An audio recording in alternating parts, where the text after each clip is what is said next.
मेरा एक बेटा है 14 महीने का, उसको अभी तक नहीं देखा, 1 महीने से ज़्यादा हो गया है। मेरा नाम ज़ियाउल हक है। मैं प्रोफेसर हूँ पब्लिक हेल्थ का और डीन भी हूँ खैबर मेडिकल यूनिवर्सिटी में। डर तो हमें रहता है कि हम खुद जब जाते हैं, क्योंकि हमें पता है इस वायरस का कि इसके क्या नुकसानात हो सकते हैं, लेकिन अब करना भी पड़ता है, तो नहीं करेंगे तो कौन करेगा।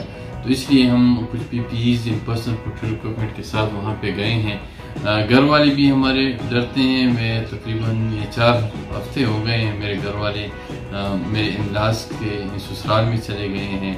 अब मेरा एक बेटा है 14 महीने का, उसको अभी तक नहीं देखा, 1 महीने से ज़्यादा हो गया है।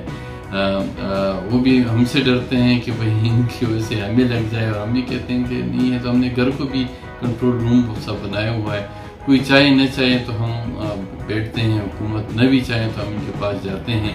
और एक अभी इन्होंने मुझे कन्वीनर बनाया है कोरोना ट्रीटमेंट मैनेजमेंट सेंटर का। लेकिन एक बात आपको बताऊं कि सब लगे हुए हैं, वज़ीर आज़म से लेके वज़ीर आला तक, गवर्नर तक, चीफ सेक्रेटरी, मिनिस्टर, सेक्रेटरी, सब दिन रात काम कर रहे हैं। मसला ये है कि वहाँ लोग अभी भी, हमारे यहाँ लोग इसको लाइट ले रहे हैं और समझ रहे हैं कि ये कोई बस कोई और NGO है, उनकी तरफ से कुछ ऐसा है। हम कोशिश कर रहे हैं कि उनको बताएं कि देखें ये आगे हालात अल्लाह माफ़ करे ठीक नहीं आ रहे, तो इसमें हम सब ने मिल के इसका मुकाबला करना है।